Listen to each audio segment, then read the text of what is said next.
Hi, this is Sue Jackson of the Book by Book blog, and I'm here to do the Your Answers Can't Be Books tag. I was tagged by Nikki at Red Dot Reads.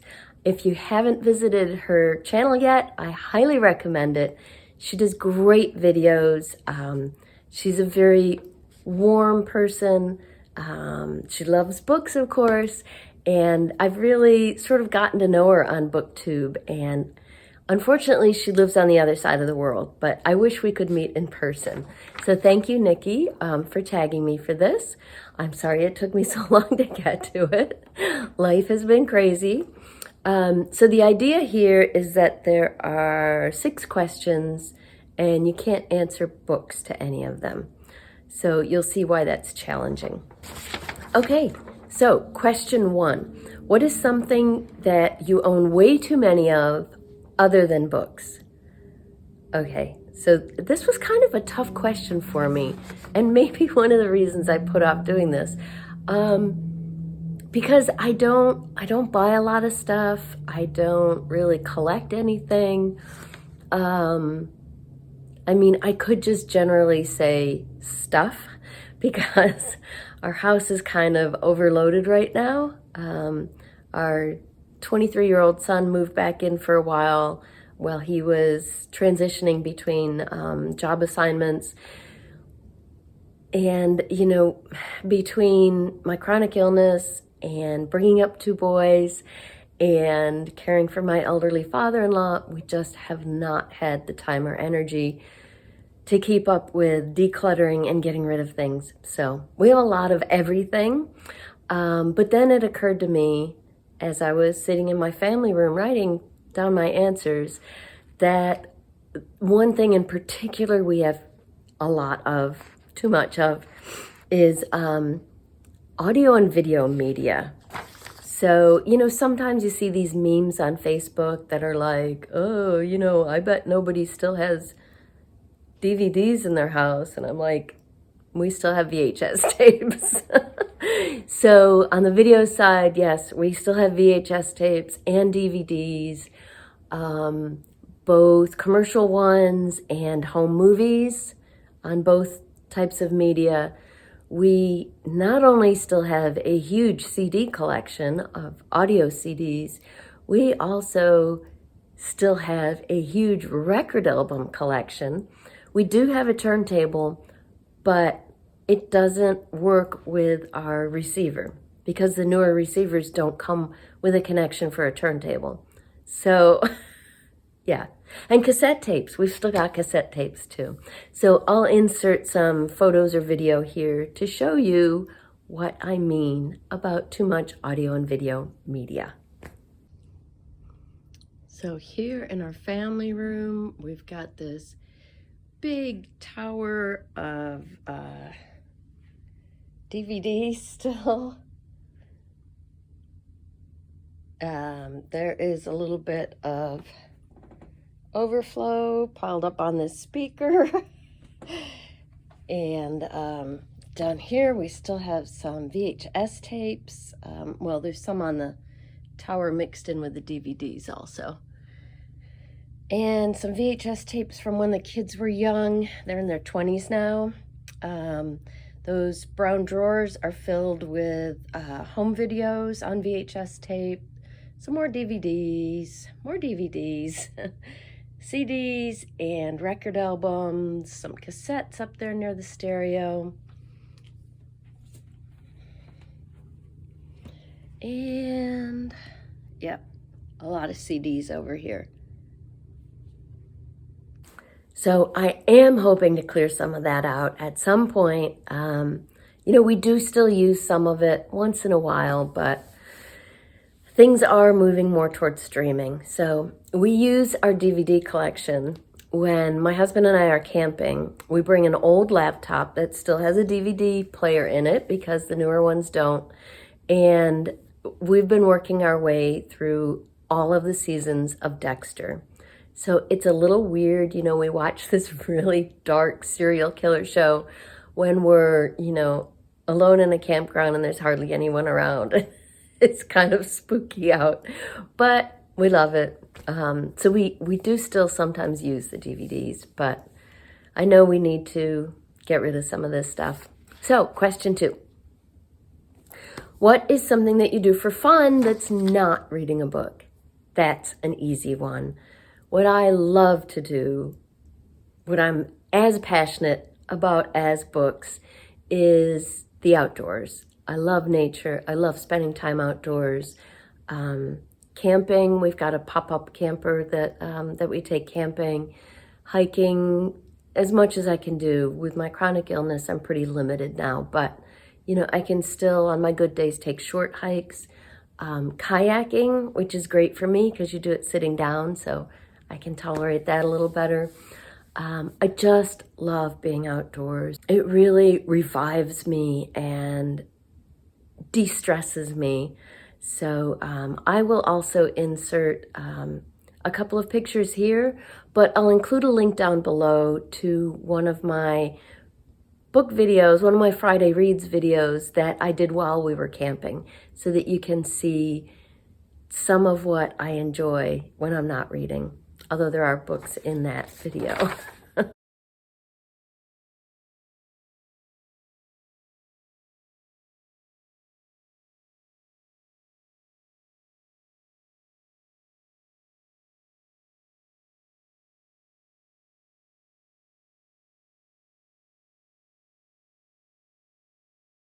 Okay, number 3.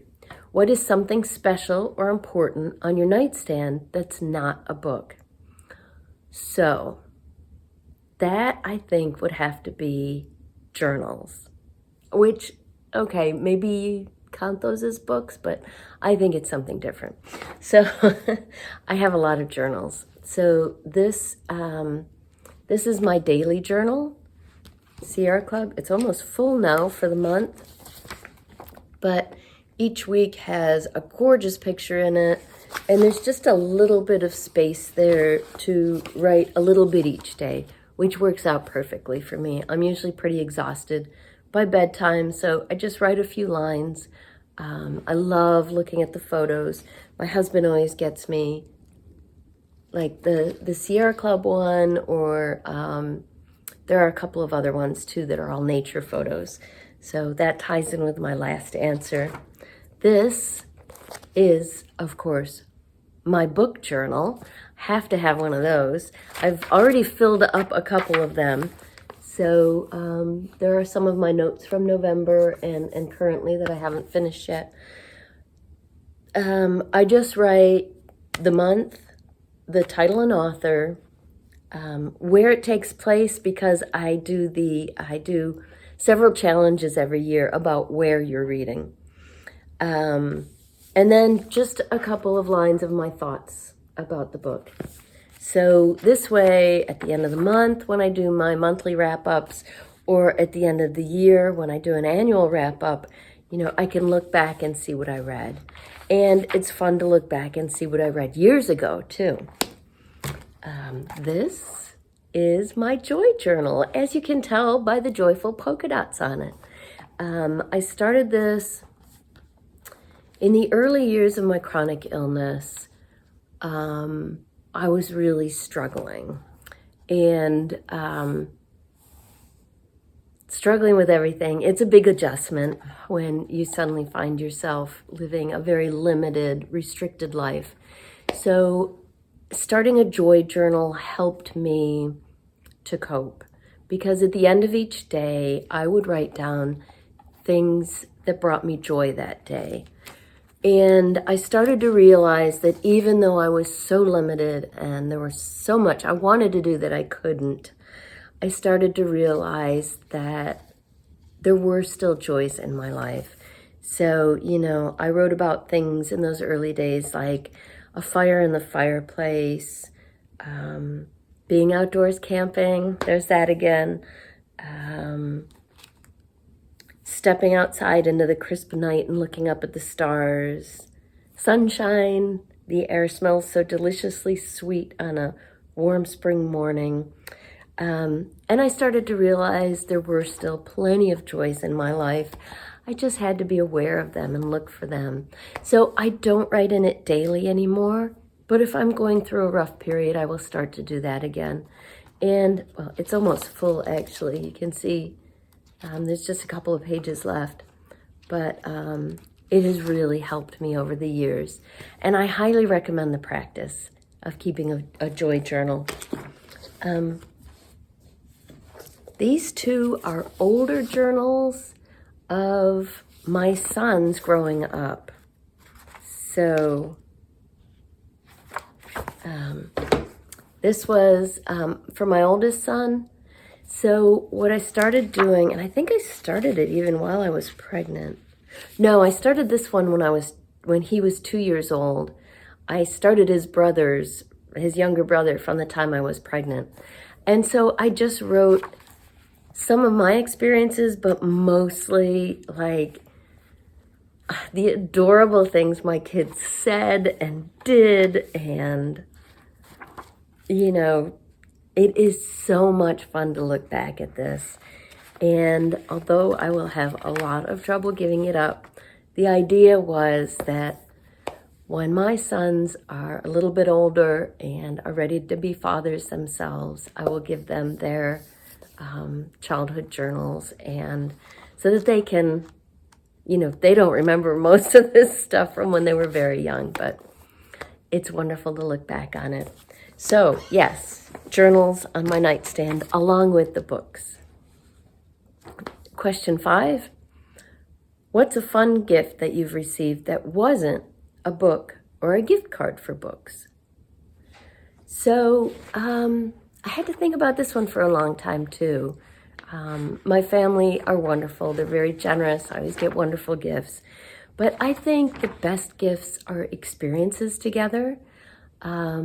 So one year my son gave me dinner and a movie, just the two of us. And we had so much fun doing that. It's something, you know, it's rarely just the two of us. So it was a really fun and unique experience. My mother has given me our annual trip to Booktopia. It's a book weekend in Vermont every May, except during the pandemic.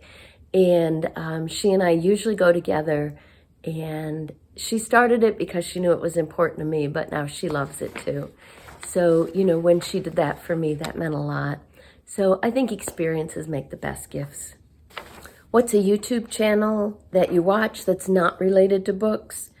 So there's a couple of things. Besides book videos on my channel, I also have videos about living with chronic illness. So I do watch other YouTubers who talk about their lives with chronic illness. Two of my favorites are Life of Pippa and Chronically Jenny. They both do these wonderful vlogs that are like a glimpse into their lives. And they're both very honest. It's a relief sometimes when you live with chronic illness to see that other people have the same struggles. So I enjoy those and several other chronic illness blogs. With my husband, we'll go to the YouTube app on the TV and watch, we like the Stephen Colbert monologues from the night before. We could never stay up late enough, so it's nice to watch those. We both enjoy those. They're hilarious. And the other thing that we discovered, I think during the pandemic, and have loved, is the Holderness family on YouTube. They are hilarious. It's a husband and wife and 2 kids. And I guess they had their channel and were doing videos before the pandemic, but it's their pandemic videos that really pulled us in. They are funny. He's a very talented musician, so he often does music parodies. If you need a laugh or you need a little escape from the realities of life, check out the Holderness family channel. And finally, question 7, tag 5 booktubers that you want to learn more about. So I went through the list of channels that I follow, and I chose Booktube channels that I really enjoy watching, but that are newer or don't have a lot of followers yet. So I am hoping you will check them out, because these are great channels that I think you'll enjoy.